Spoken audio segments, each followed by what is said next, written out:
పవనిజం. ఇది పవనిజం. కులానికో, కుటుంబానికో, మతానికో, ప్రాంతానికో లొంగేది కాదు. ఎవరికో సలాం కొట్టి బొంగేది కాదు. పవనిజం. మమ్మల్ని కొడితే పడతాం.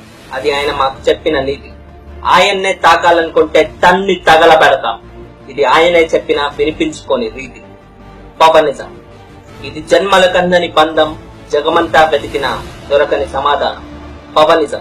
ఏం చేశారా మీకు? ఎందుకింత అభిమానం అంటే? మాటలు కాదు, మన పని మాట్లాడాలి అంటాడు. మన పని గురించి నలుగురు మాట్లాడుకుంటున్నప్పుడు మనం మాట్లాడాల్సిన అవసరం లేదంటాడు.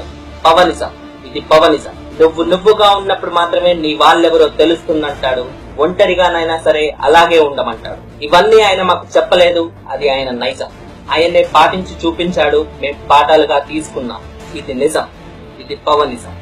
ఆడపిల్లకు అన్యాయం జరిగిన కులం వెనకబడే కుక్కలు తన సొంత తప్పుల్ని కప్పిపుచ్చుకోవడానికి రాష్ట్రాన్ని అమ్ముడు పెట్టి జనం కోసమే బతుకుతున్నట్టుగా బిల్డప్లు, లక్షల కోట్లు వెనకేసుకుని దొంగ దీక్షలు చేసే దద్దమ్మలు చచ్చిపోతున్నామన్నా చూడలేక నువ్వు దిగో, ఇచ్చిన కొడుకుల పంచలూడ తీసి బంబర్ రైకొట్టు. నువ్వు సైగ చెయ్యి, మేం సైన్యం అవుతాం.